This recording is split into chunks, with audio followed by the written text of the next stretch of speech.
देश विदेश की तमाम खबरों के साथ एक बार फिर हाजिर हैं। अयोध्या में प्राण प्रतिष्ठा के बाद शांतिवन समेत देश भर में ब्रह्मा कुमारी के सेवा केंद्र हुए दीपों से जगमग। अयोध्या में प्राण प्रतिष्ठा समारोह के बाद सभी सार्वजनिक स्थलों पर जल रहे अनगिनत दीपों के बीच निहाल श्रद्धालुओं का हर्ष अलौकिक रहा। अयोध्या में सरयू नदी के तट पर दिए जलाकर दीपोत्सव मनाया गया। साथ ही देश के कोने कोने में लोग भक्ति में सराबोर हुए नजर आए। ये तस्वीरें आप देख रहे हैं ब्रह्मा कुमारीज के मुख्यालय की, जहां पर बीके सदस्यों ने पूरे उमंग उत्साह के साथ सभी परिसरों में दीप जलाए।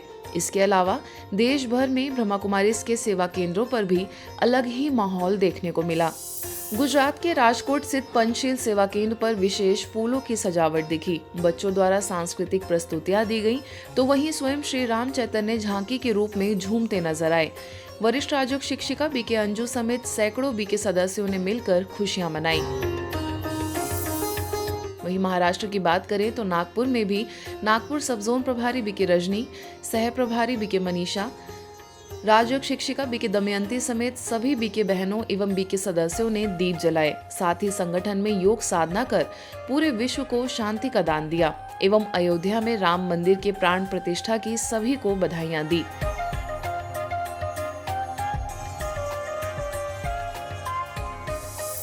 दिल्ली के परमपुरी सेवा केंद्र पर श्री राम जी की दिव्य मूर्ति की प्राण प्रतिष्ठा के उत्सव को बड़े ही उमंग उल्लास से मनाया गया। स्थानीय प्रभारी बीके सुदेश, बीके इंद्रजीत एवं बीके सदस्यों ने दीप जलाए। 500 वर्षों के बाद, कितने संघर्षों के बाद और कितने लोगों के बलिदान के बाद अयोध्या में ये शुभ कार्य हुआ और अयोध्या आज अयोध्या धाम बन गया है। वो एक धाम बन गया है और हम सब के लिए गर्व की बात है कि हम सभी भारतवासी हैं। अहमदाबाद के चांदखेड़ा सेवा केंद्र पर चैतन्य राम, सीता, लक्ष्मण और हनुमान जी की झांकी सजाई गई। सेवा केंद्र को विशेष फूलों और लाइटों से सजाया गया। श्री राम की ध्वजा लहराई गई और 100 से भी ज्यादा दिए जलाए गए। श्री राम का राज्याभिषेक कर इस विशेष दिन को सभी सेंटर के भाई बहनों द्वारा हर्षोल्लास से मनाया गया। दिल्ली के शक्ति नगर में मॉडल टाउन पार्षद विवेक सेठी के निमंत्रण पर रैली का आयोजन हुआ, जिसमें ब्रह्मा कुमारीज के सदस्यों समेत लगभग 400 लोगों ने सहभागिता की। शिव ध्वज के साथ भगवा फहराकर सभी ने अपना उमंग उत्साह प्रकट किया। आगे मध्य प्रदेश के मंडला में विश्व शांति भवन के सभागार में चैतन्य श्री राम, सीता और लक्ष्मण की झांकी के सन्मुख कई सांस्कृतिक प्रस्तुतियों का आयोजन हुआ। स्थानीय प्रभारी बीके ममता के निर्देशन में भव्य रैली भी निकाली गई। रेडियो मधुबन को आध्यात्मिक अलख जगाते हुए 13 वर्ष हुए पूर्ण। रेडियो मधुबन की 13वीं वर्षगांठ के निमित्त मनमोहिनी वन के ग्लोबल ऑडिटोरियम में जागृति कार्यक्रम का आयोजन किया गया।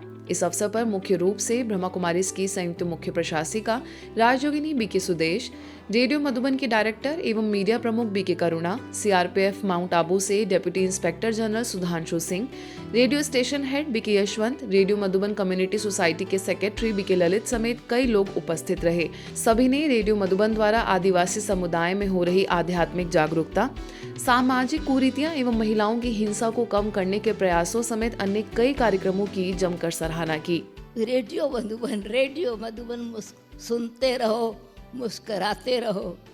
परंतु अंदर में कुछ और भी था, जो रोते हैं उनको हंसाते रहो। जागृति का मतलब ये है कि उनकी छिपी हुई शक्तियाँ, स्किल्स, विशेषताएं जागृत हो जाती हैं। ये बहुत अच्छा साधन है। जो ईश्वरीय विश्वविद्यालय में रहते हुए भी हम आप सब तक पहुंचने का ये एक साधन मिला है विज्ञान के द्वारा। जो इंटरेक्शन जो होता है, जो एक दो से बात सुनते हैं और उनके प्रश्नों का भी उत्तर दे पा रहे हैं, जो ये सौभाग्य भी हमको आप सब ने दिया है। माउंट आबू और इसके आसपास के इलाकों के लोगों के लिए, खासकर सुदूर इलाकों के लोगों के लिए एक आवाज़ बन के उभरा है, जो कि लोगों को कई तरह की जानकारियां प्रदान करता है। जो महिलाओं के प्रति देखने में आती है समाज में, उसको भी कैसे कम किया जा सके, उस दिशा में भी रेडियो मधुबन ने अपना प्रयास किया है। तो ये बहुत ही एक सराहनीय कदम है। जो जन जागृति इस रेडियो द्वारा आई है, जो एक सामाजिक जागृति आई है, जो सरकारी योजनाएं जन जन तक पहुंची है, जो कुरीतियां और अंधविश्वास को दूर करने के लिए जो प्रयास किए गए हैं, तो रेडियो मधुबन की जो टीम है, जो फील्ड में जाकर ये सब सेवाएं करती हैं, उनको भी आज के इस शुभ दिन पर बहुत बहुत अभिनंदन करते हैं, धन्यवाद करते हैं, जिन्होंने इस रेडियो को जन जन तक पहुंचाया।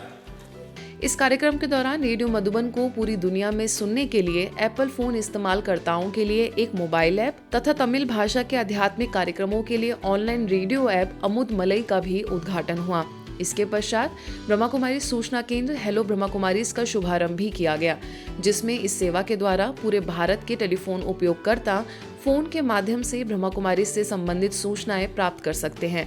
इसी के चलते कई ग्रामीण श्रोताओं ने भी कार्यक्रम के दौरान रेडियो मधुबन के साथ अपने सुखद अनुभवों को साझा करते हुए बताया कि कैसे रेडियो मधुबन के कार्यक्रम उनके जीवन में नई रोशनी भर सकारात्मक परिवर्तन ला रहे हैं।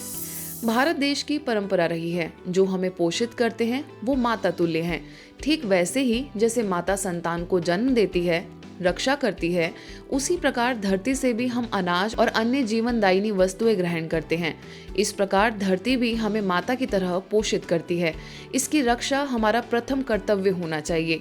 इन्हीं कुछ बातों को लेकर लंदन के ग्लोबल कॉर्पोरेशन हाउस में reconnecting with mother earth theme के तहत कार्यक्रम का आयोजन हुआ, जिसमें मुख्य अतिथियों में Indian high commissioner Vikram Doraiswamy, mayor of Ealing councillor Hitesh Tailor, राजनीतिज्ञ अजय मरु समेत कई महानुभाव उपस्थित रहे।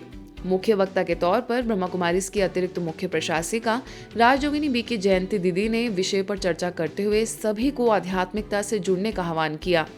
आध्यात्मिक मूल्यों के आधार पर सामूहिक तौर पर प्रकृति का संतुलन बनाए रखने में सभी ने अपने विचार रखे। आबू रोड रेवदर कांग्रेस विधायक मोतीराम कोहली, कांग्रेस जिला अध्यक्ष आनंद जोशी ने ब्रह्मा कुमारी संस्थान के मीडिया प्रभाग के अध्यक्ष बीके करुणा भाई से मुलाकात की। इस अवसर पर बीके करुणा ने उन्हें शॉल ओढ़ाकर उनका स्वागत किया। इस दौरान संस्थान की गतिविधियों पर चर्चा करते हुए उसे और आगे बढ़ाने पर भी विचार विमर्श हुआ। साथ ही संस्थान के लोगों का अभिवादन किया। ब्रह्मा कुमारी संस्थान की पूर्व मुख्य प्रशासिका तथा परमात्मा की रथ रही दादी गुलजार जी की स्मृति में आबू रोड जयपुर राष्ट्रीय राजमार्ग पर 75 बीघा जमीन पर गुलजार उपवन विकसित किया जा रहा है। इसमें बिना रासायनिक खादों वाली फसलों के साथ ही मेडिसिनल पौधों की भी खेती की जा रही है। इसका अवलोकन करने के लिए ब्रह्मा कुमारी संस्थान की मुख्य प्रशासिका राजयोगिनी दादी रतन मोहिनी जी, मीडिया प्रभाग के अध्यक्ष बीके करुणा भाई तथा बिहार सेवा केंद्रों की प्रभारी बीके रुक्मणी समेत कई लोग पहुंचे। गुलजार उपवन की जिम्मेवारी संभाल रहे बीके हरीश तथा बीके छत्रपाल ने दादी जी को वहां की गतिविधियों की जानकारी दी। इस दौरान पांडव भवन से बीके अवतार समेत अन्य कई लोग उपस्थित थे। उलझन से उत्साह की ओर, इस विषय को लेकर मुंबई के मुलुंड सब जोन द्वारा भव्य पब्लिक इवेंट का आयोजन हुआ। मुलुंड सब जोन प्रभारी बीके गोदावरी दीदी, वरिष्ठ राजयोग शिक्षिका बीके लाजवंती के निर्देशन में हुए इस कार्यक्रम में करीबन 4500 लोग ब्रह्मा कुमारीज के अंतर्राष्ट्रीय प्रेरक वक्ता बीके शिवानी को सुनने पहुंचे। बीके शिवानी ने अपने वक्तव्य में सभा को सृष्टि चक्र का राज समझाया, साथ ही हमारे श्रेष्ठ कर्मों से फिर से सतयुग लाने का आह्वान किया। इस अवसर पर अतिथियों में थाने के MLA Sanjay Kelkar, naval base के commanding officer captain Milan Kumar, New Horizon Education Society के प्रेसिडेंट ऋतुपर्णा बैनर्जी समेत शहर के कई विशिष्ट लोगों ने शिरकत की। अंत में सभी को राजयोग सीखने के लिए भी प्रेरित किया गया। फरिश्ता हम चित्रों में देखते हैं तो कैसा दिखाई देता है? सफ़ेद रंग का दिखाते हैं, पंख लगे हुए दिखाते हैं, अर्थात वो बेदाग है, फ्लॉलेस है, वाइट है और वो सदा उड़ता रहता है। लेकिन वो उन पंखों से नहीं उड़ता रहता है, वो उमंग उत्साह के पंखों से उड़ता रहता है, अर्थात सदा लाइट रहता है।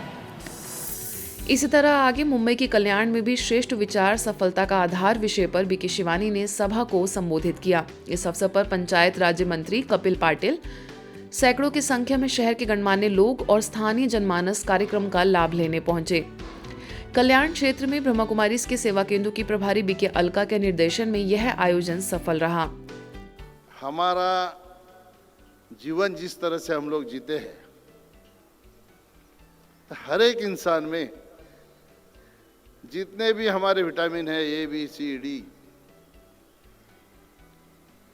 सब कम है।